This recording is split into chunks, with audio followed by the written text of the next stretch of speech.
to the Brace Yourself podcast. I have very great opportunity and privilege to visit with some friends, but I want to set the tone for this podcast. So this is about entrepreneurship and the challenges, the highs, the lows.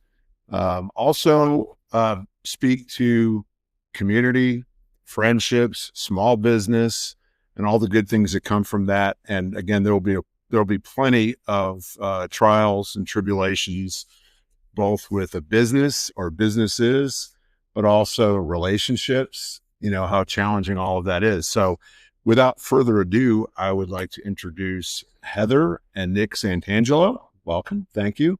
They traveled a long way today. They took about 10 steps from their front door to my front door. And so today we are shooting live. The executive producer, Mr. Liam Brace, decided that we would do this in the friendly confines of his mother and father's house. So getting into it, Heather, we met Heather first about how many years ago? 10. Has it really been 10 years? 10. 10 years ago. So Heather bought the house next door, and Nikki and I, and the boys were still all here. I think they're still here. So Heather at the time was the COO, co-owner of a logistics company here in DFW. And she also started a business with her husband, Nick, called Concrete Blonde. And we'll get into that with a little more detail so people can follow and get a view of really the good stuff you guys do. But I'm going to start with Heather, go to Nick, and then combine it and then summarize it. So with that being said, Heather, tell us about how you got into logistics. How old were you? How did you get into it? And then go into starting the logistics, your own logistics company. Okay. So that definitely was not my plan. My plan was to go into interior design. And I got accepted to the Art Institute of Dallas and, started going to classes there. It was outrageously expensive, like, $40,000 a year for something that didn't really have a great job placement rate. Right. So really it was kind of my dad that was like, I don't want you to start your life out with all this debt and, not get a job. And is there anything else you want to do? And I was like, no, not really. So at the time I had been working at a doctor's office, and the office manager, her husband worked for Schneider, and she said they've got like a customer service role. Do you want to go give it a try? So this was like 18 years old, and wow, went and did that. It didn't last long. They tried to move me up to Green Bay, Wisconsin, which great place. As an 18 Can't stand it, by the way, because I'm a Bears fan. Dude. That's like hell on earth. Green Bay. Yeah. Well, also at 18. Yeah. No, thank you. So that was a hard pass for me. So I kind of thought that was like the end of my logistics career. But remember Monster, the job? Oh yeah, Monster.com. Yeah, you'd like throw your resume on there and see if you get any hits. So I put my resume on there and got scooped up by another big player, and actually started on site at Frito-Lay as a contractor, and then moved my way into brokerage and then into sales. And it's kind of how I fell into that. Yeah, into that world. Okay. So how many years were you with that outfit until you then started yours? So I had there were several different companies that I worked for. Everyone kind of jokes in logistics, like nobody stays put really for too long, and it's a little incestuous. Everybody knows everybody. Everybody's worked at the same companies. I did about, 2 years at a couple of different places. But it was more about as I wanted to move roles, I would get offers to, move over here as a sales rep for a little more money or that kind of thing. And then I got, total, I was in logistics for about 18 years. Right. Including your own and whatever. Yes. Right. Yeah. But I started like started up a Southwest regional office for another company out of Green Bay, Wisconsin. Right. With, a friend of mine that I'd worked with at a previous company. And I think all of that was probably about 10 years combined. Right. And then I had my company for about 8 years. Yeah. So here, just to put things in perspective, I think for everybody, if you're not accustomed to the hauling business or the trucking business, logistics business, it's a very super competitive, male dominated industry. So here you have a woman that it starts roughly at 18 and then spends 10 years going to different various larger outfits, learning different things, customer service and brokerage, as you said. And now it's time to jump. So what made you think you were ready? If you thought that, did you think you were ready? No. Right on. Good answer. Good answer. So what compelled you to say, you know what, the heck with I think, working for, I hate to say it, but like, the man?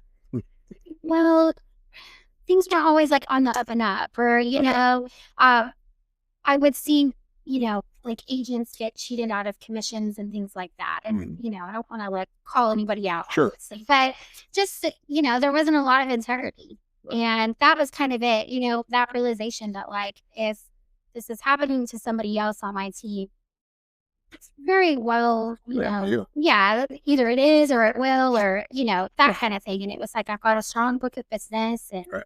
If I'm going to do it, like, now's the time. I'm young. I could recover if it didn't go well. Did anyone in your inner circle say, don't do it? I don't think so. So your dad was like, go for it. I think everybody. Your sister, like, go for it. I mean, it takes a lot, I think. And if you don't mind me saying, she was in her 30s, her early 30s, late 20s when you started. Yeah, 28. You're 28 years old. And you said that I'm going for it. So that takes a lot of courage. And then you started it and you grew the business from zero to a fairly significant sized revenue generating player in DFW for sure. But it wasn't just in DFW. You were hauling all over the place, right? Nationally, internet. I didn't know it was international. Wow. So it was itty bitty trucks, right? Yes. They get to the shore and then they turn into. Yeah. I think it's incredible. I mean, I think that just to, again, put things in perspective, I think it's super hard for any individual, male or female, to start any kind of business, let alone one in a male dominated industry and be female. I think that's, an incredible achievement. And so you're cruising along. You have a partner and it's time to move on. Yes. And so not in great detail, but how difficult, or was it not difficult to make the decision to say, I think my time in logistics is or with the company, and how long did that take you to get to a point of saying, I'm ready to move on? I have the benefit of knowing a lot of it. Yeah. I think that it was probably a couple of years in the making.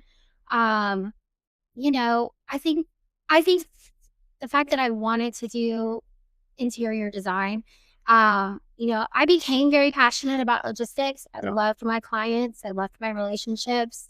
But I was definitely missing like that creative outlet and aspect. And, I think that I always kind of had in the back of my mind that I hoped that one day I could, kind of land back at that. So it was like a couple years in the making, and then I decided like, I'm ready for the next chapter, and that kind of is where Nick comes into the picture too. Taking my segue. I got the creative side. We're going to get to that. Yes. Okay. Yeah. So, it was, a couple years in the making that I was sort of going down the path of like, I think I'm ready to try something. So what was the hardest thing to do during once you had in your head, hey, it's time to move on, or maybe the question is, what was the worst part of being in business for yourself, and or worst part of being with a partner? The worst part of being in business for yourself. Yeah, or the most challenging. The risk. I mean, the constant worry and, like Getting paid. What if we? Yeah. What if? I mean, we did have companies file for bankruptcy that owed us, a lot of money, and and just like what if they lose a couple big clients? Where does that put us? Or are we going to make payroll this week? Or, just those worries that like when you work for somebody else, it's like 5 o'clock, you go home and think about those things. So that's definitely I think the hardest part. So if you're going to give an aspiring entrepreneur any kind of advice, what would it be? No pressure. I mean, first of all, I think go for it. Like life is short, and go recover. And the trade-off for all of that worry is like things like making your own schedule and flexibility, in your personal life. Like I could go pick up and take all of my stuff and go work somewhere for a month if I wanted to, or something like that. There's trade-offs in it, but I think the message is. So I've had the benefit of knowing Heather for now 11 years, 10 years, 10 years. And I can tell you that when I first met her, and then I learned that she started her own business, I was like, no way, because she is like the antithesis. And I mean this in a very positive way of, you think of business and you think of people just grinding and grinding and grinding. And then I have this sweet neighbor who comes over, and I'm like, oh my gosh, she is, I hate that the phrase rock star gets overused. So I like to use the term stud, right? She's a stud. And again, from my experience, back when I worked at the large steel company, we had our own fleet. And I can remember thinking, I want nothing to do with this. I mean, we were making steel, we were recycling steel, fabricating steel. And then I want to say we had somewhere in the neighborhood of about 120 tractors just at the steel mill. And it was a profitable side of our business, but we had 70% of it was, baked in consumption. But it's a tough business. So I really was like, man, the image I have of the guys that were running that side of our business at Commercial Metals, good guys too, by the way. And then I have my sweet neighbor come over. I'm like, man, this is like blowing my mind. I'm like, you're doing the same thing these guys are doing. And obviously doing it well. Oh, I'm sure. I'm sorry. And any real one that pops up, do you think like people after you? This is crazy. Like one that you really think of and go, holy cow, this is like. They're also inappropriate. Oh, They are. There's just can't clean it up, right? Okay. A lot of crazy stuff. Liam's going to be 23 in September. Let's wait till he's 23. Okay, so a pretty important question. If I grabbed your phone and looked at your playlist, what does that look like? A little crazy.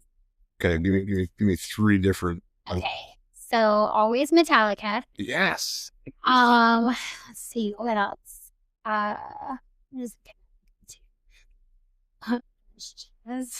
French jazz. Okay, so we're like French jazz, but brunch jazz. Oh, brunch. To cook. Yeah. Okay. Man, I'm really like a rock and roll girl, but I really like everything. But like fun, like dancey stuff. Like we like Sylvanesso and just some. I know. I'm like such a music person, so it's that's why I had to ask. Yeah. I think it's a good glimpse of like when people that don't know you, and then I think it's always music is a great way to kind of get a little bit of a couple pieces of the puzzle of who you are, right? Yeah. I mean, I'll say when I come home sometimes it's Etta James, Ray Charles, Louis Armstrong, is all on the stereo when I come. Yeah. So this is a good segue. Okay, because we're gonna talk about you had this suppressed desire to express yourself artistically, and you're doing that right now with the interior design, and that is Concrete Blonde Interiors, Yes. which is part of Concrete Blonde Construction. So you have Concrete Blonde. I get it. Oh, we got brace now, brace there. So it's got the coolest logo, and I really want the audience to be able to check out her logo. It's super cool, and so I can put it up. you can put it up there. Yeah, cool. So it's a cool T-shirt. So with that, how many years ago did show up? 2019. 2019. Yeah. So how tell the audience how long you guys have known each other? Since fourth grade. Fourth grade. Yes. So you were 10 years old. Yes. That's right. Wow. It took 30 years. Ah, man, that's what I'm talking about. That is persistence. This guy is playing the long game. Super persistent. And so the segue being artistic. So again, having the benefit of knowing Heather and then seeing her go from building a business, selling a business, and then transitioning into something she's passionate about is really cool. And along comes Nick, and at 10 years old. But more recently in 2019, and my recollection was I look outside and I see this pickup truck outside, and I'm like, I asked Nikki, I'm like, what's going on over at Heather's? Because as her neighbor, I'm like, okay, she's single, and I'm like, not nosy, but just like I don't want someone to just kind of looking out, if you will. And you got to meet Heather's her new friend, and it really wasn't her new friend. I mean, it's me, 10 years old. But I want to introduce Nick. Nick is I would say he is extremely artistic in a lot of different fields. Nick is I'm going to use the term, you don't have to, but master carpenter, cabinet maker. He makes awesome stuff. And I don't want to forget talking about our bathroom and closet. But anyway, he's also a musician, or I'm going to say still is, but you took a break from it. Yeah. And so this guy just reeks of like artistic energy. He reminds me of my brother-in-law. So my brother-in-law went to graphic design school for 2 years. He gets out and he does it for X amount of years. And then he wasn't happy with it. So he went to cooking school, chef school. And nothing that this guy does is simple. It's like, I just want a peanut butter and jelly. And he's making the bread, making the peanut butter, making the jelly, and it's to die for. But he's extremely gifted, talented, just like you. And it isn't limited just to woodworking and music. When you look at his hot rod that he's working on in the backyard, it's pretty cool. So Nick, tell us about your how you got started, and whether in the woodworking side, what have you, carpentry. Yeah. So I guess, the way I learned my trade, which is woodworking, carpentry, it started about 16. So my dad was a carpenter, Right. growing up. So that, helps out a lot. So it's, I can speak the language. I mean, Get my hammer. yeah. Yeah. And when I really got started, we were building custom cabinets and trimming out houses.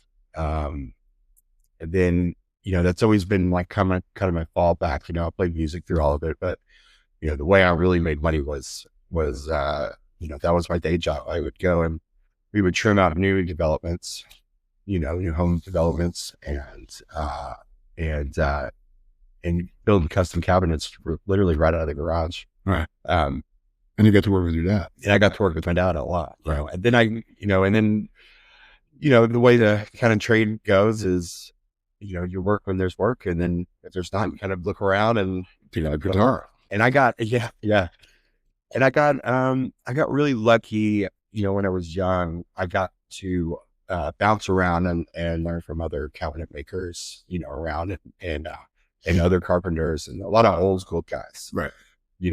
That we would go out and we would go to a whole new housing development and do vanilla projects and trim out as many houses as we can in a week, Right. And I think that I think that's really important to me, looking back and learning that pace and that's where I really got my work ethic and what work should really feel like and be like. Yeah. Like you talked about earlier, the grind. Yeah. Right.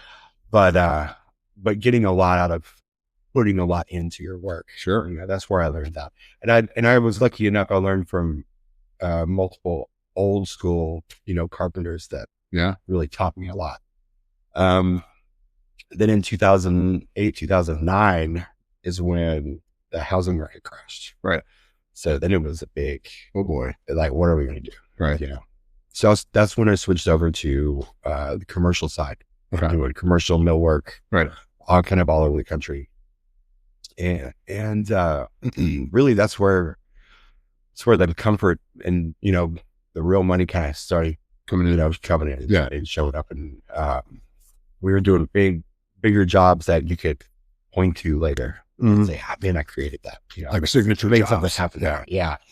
So that, then you get a little more pride into it, and then I just kind of stuck with the commercial side for a really long time. I'm still doing residential stuff, on the side. Right. But I really like the big stuff, and I'm trying to remember what year it was, but I must have been 26 or so. So, that's when I moved to Austin. I started working with a couple of millwork shops down there, in Austin. Made the move down there. And just really just had a good time trying to learn how to break off from working for someone else and start working for myself. And that was a big transition, for me. What was the biggest part of it? Biggest challenge? I enjoyed what I did. So it was easy for me to get to work. I think the biggest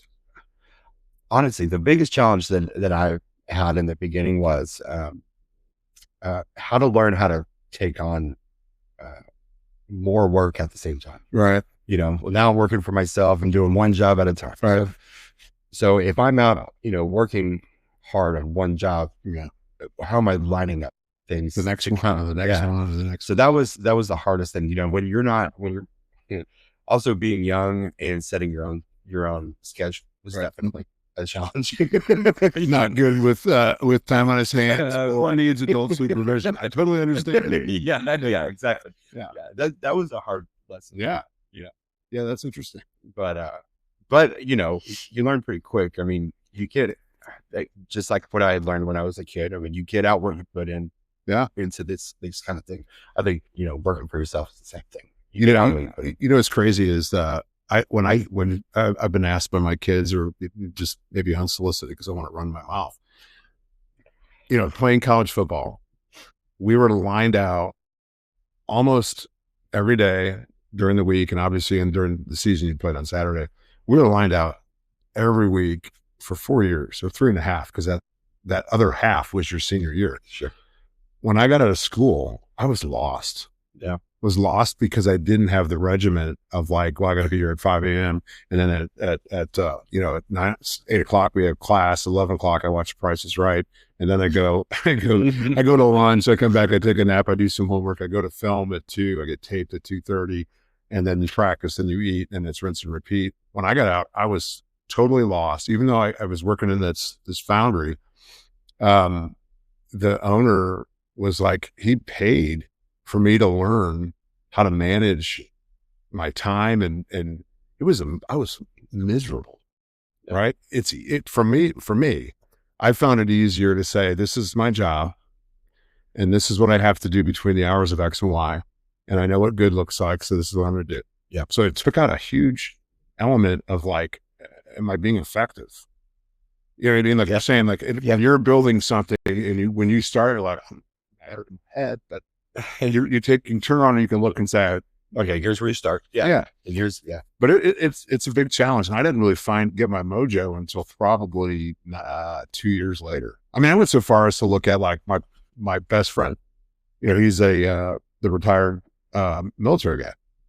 He's telling me, because you got to go do this. This is after I got out of college. And I'm thinking, man, I got a degree. I'm not going to the Army. And what was even more frightening is I went down to the recruiting station, took the test, and the guy comes out and goes, wow. And I'm telling you right now, anyone that's listening that knows me, that ain't a good thing. When they say, wow, right? And I'm like, wow, you're really bright. I'm like, oh my gosh, this can't be good if they're thinking I'm bright, you know? So my parents talked me out of it, but it's relative, right? So you jump out, you're like, hey man, I've got the skills. I've worked X amount of years at a good pace, learned from some good people. Now I'm taking the jump, and now I've got 10 projects going, and how am I going to divide the time? Yeah. Right. And not sacrifice quality, because I know you well enough to know this guy is meticulous, right? Well, I've always believed that the quality in your work is what keeps you working tomorrow. Right on. Good one. Good. I think, yeah, it's as long as, you know, with my job too, with our industry, both our industries, it's all networking and word of mouth. It's all somebody you know, oh, well, this is who you want to take care of the job. Right. So yeah, I think quality is important. Yeah. You know, quality gets you the job tomorrow. Quantity makes sure that yeah. You're whipping them out now. It's just, well, I just, I think there's truth. But, so yeah. And so then you would just kind of start kind of growing. And then, you know, the other thing is then if you're not working hard, you're not just cheating yourself, you're cheating all the people that you're working for you. Absolutely. You know, or with you. Yeah. Then, and, you know, you get a lot more that you're responsible for. You get some mouth feed, which is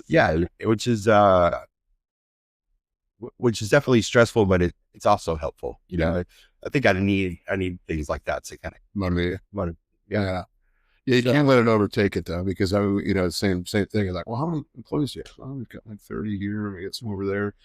Well, that's a lot of mouths to feed. And I'm like, oh, I find that. Oh no, yeah. The average person has 1.5 children. They have a significant other. So I'm like, it's like, oh my gosh, I'm starting to get hot. There it is. It's the gravity of employing people. Yeah. But you know, what's interesting is this morning I was Googling it because I'd heard the statistic. The number was 40%. And I looked at it today and it says that small business is 44% of the U.S. GDP. Oh, how about that? So people, I don't think, and me being guilty of it, I'll speak for myself. When you work for a big, massive corporation, you're like, oh, payroll, you know, what a big deal. It's a big machine. Then you stop and look at where small business, what it does to our local economy, what it does to our national economy. I mean, it's huge. Yeah. And so I've gone from being, you know, corporate Bob to like, I'll speak to small business all day long. That was usually more of a difference. You know, I believe so. You know, I mean, I think it really is community wise for sure. I mean, we get to see the effects, but you get to see the effects of it probably a little more illustrative than we do. Doing 12 months apart. So, or a bunch of parts. And it's like, hey, we need that part that's behind that thing that's underneath this thing. You get to go into a hotel or a house and go, we did that. Right. Yeah. I mean, that's got to be pretty gratifying. Yeah. It is cool. It is. Yeah. There is something gratifying about, at the end of every day, looking at something that was there that wasn't there before. Yeah. I get a lot of that too. Yeah, heck yeah. And this guy does great work. I can attest to this, and I'm not saying because we're doing a podcast, but I was made aware about 3 or 4 years ago that we're having basically our entire downstairs and our roof redone. So Nikki, my wife, says, hey, we're going to move into this apartment for, I want to say it was like 5 months. Yeah, it was like Melrose Place in the 90s, if you don't know. I was like, she was so excited, like, oh, look, and there's this neighbor, and this neighbor, there's a pool. I'm like, I am like way out of sorts here. So I was not happy about it. The outcome was great. The house looks wonderful. And then a year later, she's like, "Hey, Nick and Heather, come over and redo our entire bathroom and our closet." I'm just like, "What the hell?" So then I had to move upstairs, and I'd only been up there 10 years or 10 times in 10 years. I was like, I don't go upstairs. My kids are upstairs. You didn't know we had a mini. I didn't know.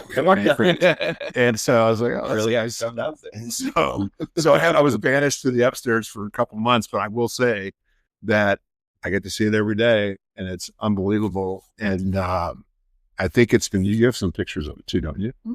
Yeah, I mean, it's really cool. They did a great job. And that's not just because they're my neighbors. It's like, it was really, really well done. And now she wants to start talking about the upstairs, which I'm like, but it is great. It's great. So Nick, what's on your playlist? Oh yeah. Also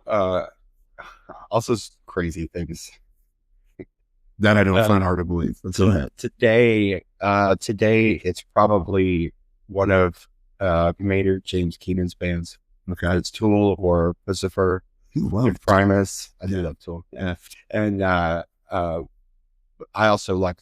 There's also a lot of psychobilly on my on my playlist. The Cramps. Goo Goo Muck. Yeah, that's right. I listened to that in high school. Yeah. So a lot of weird stuff. There's a lot of blues, Yeah.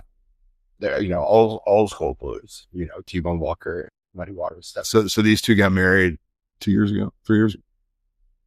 Yeah, whip it out. 3 years. Well, it'll be 3 years. So yeah. they have a reception. Not a watch on. Yeah, it's all set to this day. So they have a reception in their backyard, and that was like in December, November. Gee. Yeah, and it was cool. Winter Storm. I thought it was pretty cool. Yeah. And so they had the lead singer of the Toadies playing for about, how long did he play? About an hour and a half. Hour and a half, jamming in the back of the house, Great. in the backyard. It was really, really cool. They did a great job with it. And yeah, I thought the weather was great because it was chilly. Well, but It worked out. We had enough tents and heaters. I think it made it. Yeah. The music was great. The company was great. Yeah. Really, I think the people really fun. You talking about me? No. Yeah. All right. So I want to talk about something that I think a little bit different for Nikki and I, but like, you guys work together. Yeah. Not that Nikki doesn't work with me, because Nikki's our chief people person, and she administrates a lot of good things at our company, but you two work together. Yes. So on a scale of 1 to 10, 1 being easy, 10 being difficult, I know this is relative, Heather, where would you put that number? Not today, but just overall. I'd say it's like a 5. A 5. It's down the middle. Balanced. Yeah, it feels pretty balanced. I once heard Nick say that working with your spouse is volatile. And I remember kind of getting my feelings a little bit hurt. And I was like, What do you mean? it's not bad, I'm always right. You're not. But you know what? It can't be volatile. Right. But then a lot of times, it's like we're passionate about the same things. Yeah. We have a lot of fun doing it. Right. And then the stresses hit, payroll or this or that, the worries and all of that. And then, from time to time, we don't agree on something. Right. Believe it or not. Yeah. But, I can't believe it. but I do feel like it's pretty balanced. I really do. Yeah. So what's your number? Careful. Careful. Some days. No. Come on. I mean, some days we're at 20 some days. I think. Well, I would also say it's probably a 5, but I also think that we're very lucky, and the reason I say that is the volatility. That's a word. Other point there. Yeah. Well, I I think that's right. I think if you take any two people in the world and you stick them together and make them spend every day and night together, right. You have a high chance of being. They call it Survivor. Yeah. There's a series about it. Yeah. Right. So exactly. So This is your lifestyle. surviving. Yeah. Yeah. So I do think that there's a high, probability of it kind of blowing up. Sure. At times. So going into deciding to start a business together and working together, like that was, something that was pretty obvious to us in the beginning. We've been going for a few years now, and I think we have a really good balance. Yeah. And I think it just really goes to show, that we make a really good team. Yeah, they do. Because I don't think just any two people could do this. Yeah. I would agree with that. I'll contrast this with my own experience. Sure. I don't even know if she'll listen to this. All right. What's your deal? So when we started up, and it was, I'll call it a train wreck, 2017, 18, probably literally into 19, but it might've been 2018. It was around Thanksgiving. It was a week of Thanksgiving. And like any good spouse, she knows absolutely every button to push, right, to get me going. And it's stressful. And there are things that she, even on the first podcast that I was just orating for 46 minutes, she didn't even know some of those things because I'm like, there are things that she does not need to know if things are really challenging, because I don't want to bring that burden to her.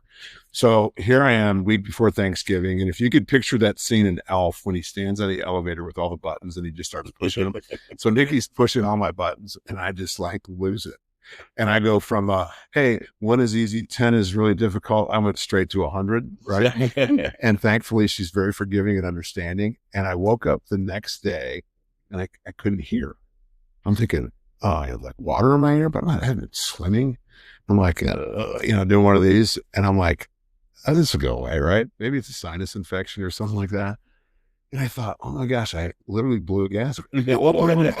So I went to the ENT, oral general practitioner, and you have a sinus infection. I'm like, do I? And I knew I did. But they give you all these meds, and I'm like, come back in a week or whatever. And I come back, and she's like, you need to go see an ENT. So I go see the ENT, and the ENT is like, he's sitting there, and he sends me to the audiologist next door, and I come back, he reads the results, and he goes, well, you have permanent hearing loss. And of course I said, what? But anyway, he said, you have permanent hearing loss. And I'm like, so what can we do about it? And he's like, you can wear a hearing aid. And I'm like, and it's not about vanity. It's about convenience, because it doesn't get any better than this right now. But I'd asked him the question. I'm like, hey, that old expression, like blowing a gasket? Yeah. And I'm thinking, I've got a friend, because I don't know where to come across this psychopath.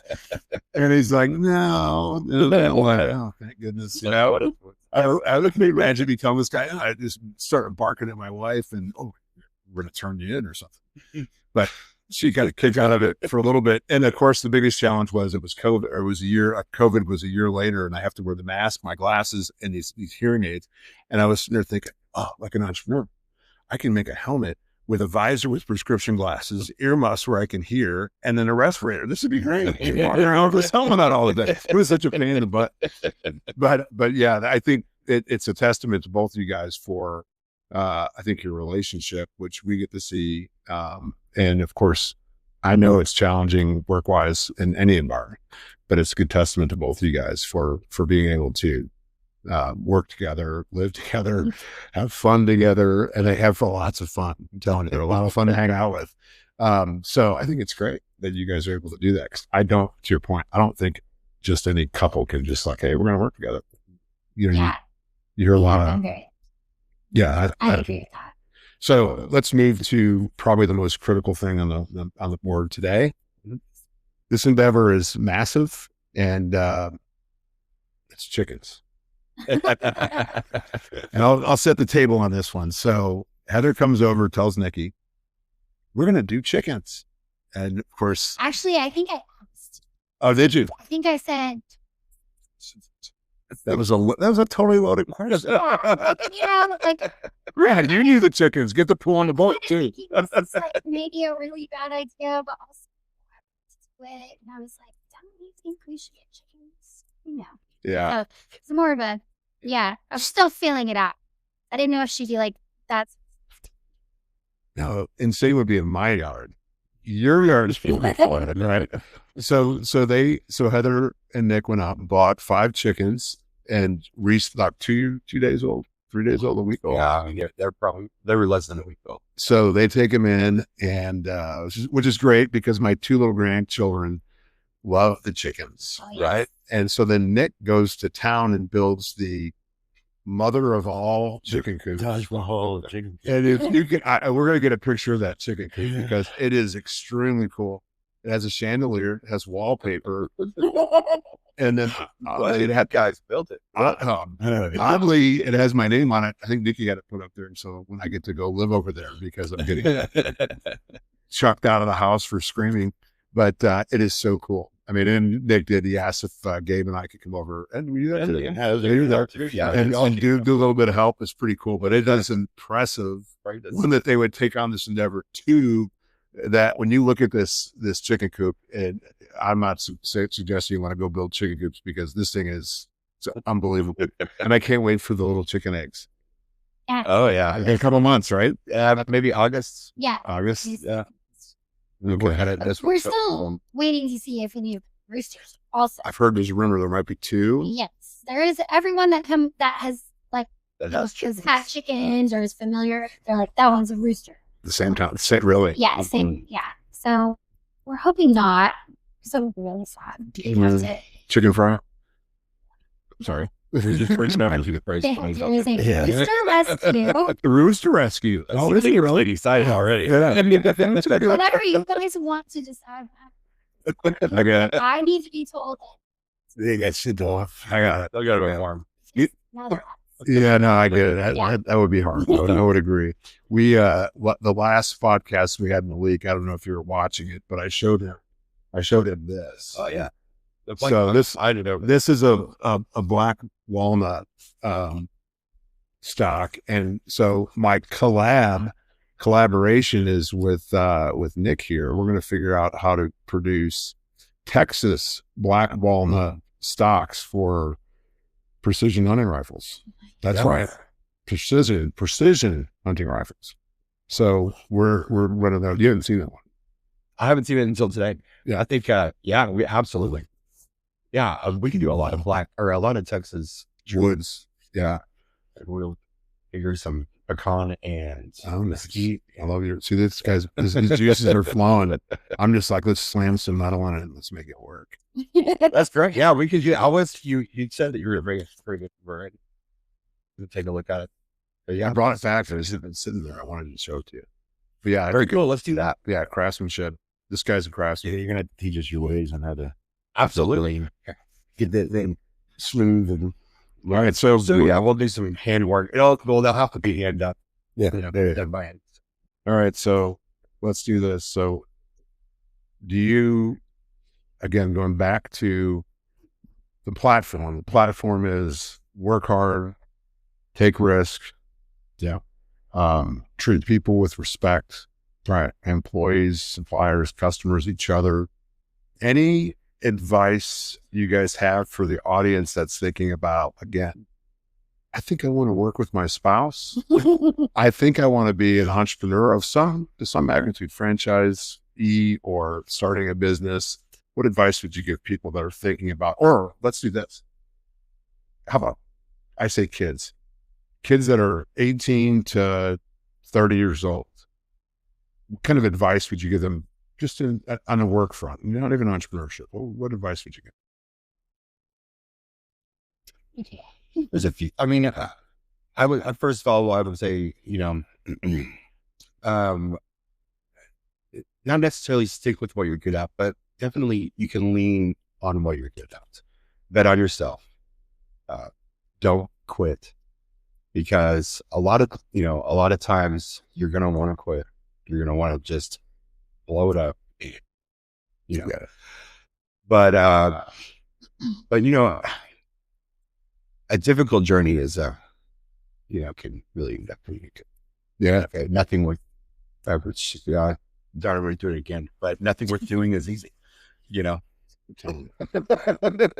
you prep him before? I think I think you're spot on, man.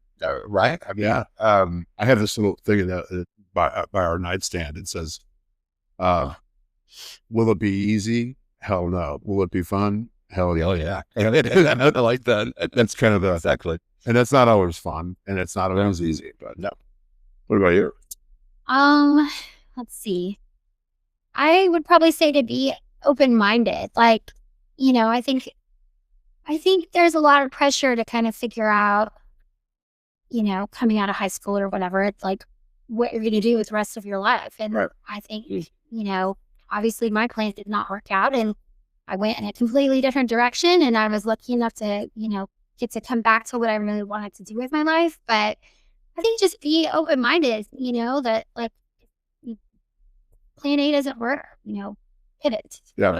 Plan B, Keep plan moving. C. Yeah, just try things. And, I think, just I think that's great. let Yeah. life kind of unfold for you too. Yeah. I think it's like super awesome, by the way, that like trade schools are kind of becoming popular. Me right here. I think it's so cool. Yeah. It's Yeah. so- It's so important. I mean, Yeah, absolutely. not to say that I don't think college is for everyone. Like, I'm not like anti-college, but you know what? Like, It's not. we need skilled people. Like, I mean, think about all the stuff that like everyone hires people out. Yeah. Hires people to do for them. So, I think try be open-minded. Try different things. Like, It's that is great advice. Both we, same as both of, in the trades, having a machine shop and a fab shop, and coming from where I was to starting up our businesses, you never think of the kid until you get in your own business. You never think of the kid that goes to shop class in high school. You're like, oh, he's going nowhere. And if you think about this, at least this is my own take on it. Every president leading up to now has never gotten up on the podium and said, you ought to think about going to trade school. Yeah. Everyone, the narrative is your way out or your way up is you have to go to college. And that means traditional 4-year, I've got a bachelor's degree. And so in my opinion, and Mike Rowe has done a good job at this, alienated all those people, male, female, Right. from the trades. And the reality is bachelor's degrees are a dime a dozen. So when you think about even the last 4 years where taxpayers have had to fund some of the tuition, whether you like it or not, if you had to pick, like, hey, if our tax dollars are going to go towards reimbursing education, shouldn't we have a vote on, well, X amount should go to traditional and X amount should go to vocational? Because you look, we hire, just like you, when we hire skilled machinists or fabricators, they're not cheap, and the good ones are worth their weight in gold. Yeah. And it's a tremendous opportunity for young people today. Should they not know what they want to do, check out trades, because you will grow exponentially. And especially now when we talk about reshoring, I was at a shop in McKinney a couple months ago, and we do business for this or with this company. They have 100 in one location. They have one location, 250,000 square feet. They have 100 union electricians under that roof, and they can't get enough. Yeah. And this is all because of the data center, boom. Oh yeah. And they cannot get enough, and they can't get enough fabrication. And so it's a great opportunity for companies like ours to be able to help with that. But I really, in talking with friends that have kids, it's like, hey, consider the trades, whether that be plumbers, pipe fitters, carpenters, Look, machinists. that's one of our biggest challenges today, is finding good trades. Yeah, Mhm. absolutely. Skilled labor is hard to find Yeah. right now. Yeah, I don't think it's going to get any easier either. I don't think it's going to get any easier with, the kind of the climate that's going on right now. Yeah. I think you're right. I think one thing that kids can do now to make themselves very valuable in the near future is learn a trade. Yeah. Learn a skilled trade. Absolutely. And it's dying. There's a lot of dying arts out there. Well, you mentioned it before when on your description of how you got into it. and I'm sure you're not exempt. I'm not exempt. I had the benefit of older guys. Yep. And I have an MBA. It's like, oh, therefore on paper, you should be able, everything. It's like, no, not even close. And I knew it then, I experienced, but I was fortunate to have senior guys that wanted to share their experience. I guess it's called wisdom. And I wasn't a threat, and they were willing to pass on what they learned. And I think that's incumbent upon all of us to pass it on to those that really want it. And I think that's another issue, right? Well, yeah. Well, that was the system in their day. Yep. Was you had an apprentice. Yep. You had a journeyman. Yep. You had a master. Right. And having an apprentice and teaching an apprentice your ways. Yeah. It, was valuable. Sure. And those days are lost. Yeah. I spoke with a guy today, a client that he was in same age, and he was going through the same story. And I think it's incumbent upon us. It's not, if you want to change the United States, it's not just wearing a baseball hat that has US on it. And it's not about changing the great state of Texas. It's about how do we impact and affect East Dallas. Yeah. And I think that's the message too, is community. I'm a big fan of buy local, made in Texas, and then therefore made in the United States. Big fan of that. And I think if the younger generation is willing to embrace what is in front of them, man, oh man, that's a bright future. That really is, if they're willing to do it. And it is incumbent upon us to not kick them because they're not working hard enough all the time. But we learn from a different generation. We did. And so is there a kinder, gentler way? I'm not a big fan of gentle, but I think there's a way that we can bring people up and help, Yeah. So here's the deal. I would summarize it. And Heather just said it, you can make it if you don't quit. Don't quit. You said the same thing. Yeah. Work hard, treat people with dignity, respect, and just keep moving, right? Just if that doesn't work out, go to the next thing, right? Surround yourself with good people. Again, we're privileged to have Nick and Heather as neighbors and friends. Glad that you guys came. Really appreciate you guys being on this. And I think I just want everyone to know that we are not sponsored by Thoroughgood Boots, Red Wing Boots, Tactile Turn Pens and Pencils, or Illy Coffee. We're not sponsored by it. Actually, right? Not yet. So we can be found at Brace Yourself Podcast on Apple, Spotify, and YouTube. Thank you, Liam. And we'll have some more, but hopefully you found this as interesting as I did and beneficial. And just remember that it is not easy on Easy Street. Thank you. Thank you. Thanks for having me.